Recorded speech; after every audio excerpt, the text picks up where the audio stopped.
सबसे पहले शाह साहब मैं आपसे जानना चाहूंगा कि कैसे 33 में से अगर 30 यूएन के मोस्ट वांटेड लिस्ट के टेररिस्ट हैं तो क्या यूएन इनको मान्यता दे सकता है? यूनाइटेड नेशंस मान्यता देगा शाह साहब?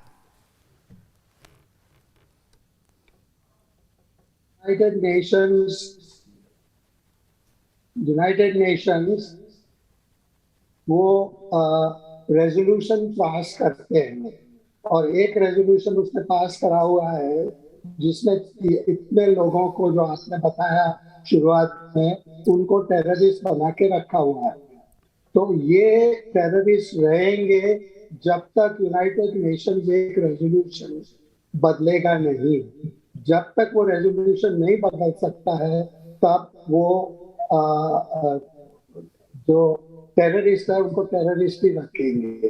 दूसरी बात यह है कि यूनाइटेड नेशंस को किसी सरकार को रिकॉग्नाइज नहीं करना है।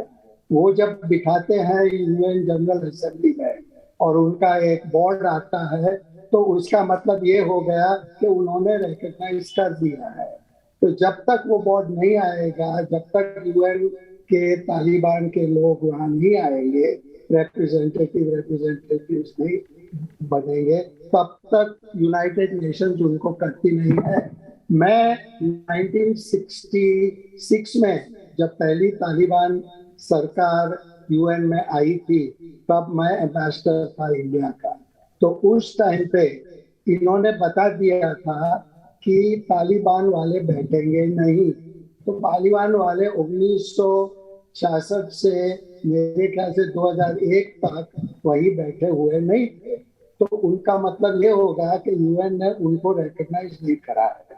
तो ये जब तक करेंगे नहीं, कि जब तक बिठाएंगे नहीं, तब तक उसका मतलब ये हो गया कि उनको रिकॉग्नाइज नहीं करनी है। और यूएन जब रिकॉग्नाइज नहीं करती है तो उनके रेजोल्यूशन जो सिक्योरिटी काउंसिल वालों को मानना पड़ता है। तो रेजोल्यूशन सिक्योरिटी काउंसिल ने कहा है कि ये टेररिस्ट है, तब तक वो टेररिस्ट रहेंगे। ठीक है, मैं सीधे पाकिस्तान चलता हूँ शाह साहब, और मेरे साथ जावेद गफ्फारी साहब जुड़े हुए हैं, जाने माने पत्रकार हैं पाकिस्तान के। जावेद साहब, अब की बार आतंकवादियों की सरकार, कैसा लगेगा आपको अफगानिस्तान में? दीपक, आपके लिए तो अच्छा है। आप ये देखें ना, आपने अभी लिस्ट बताई कि ये यूएसए में बैन है, फलां बैन है, ढिमका बैन है।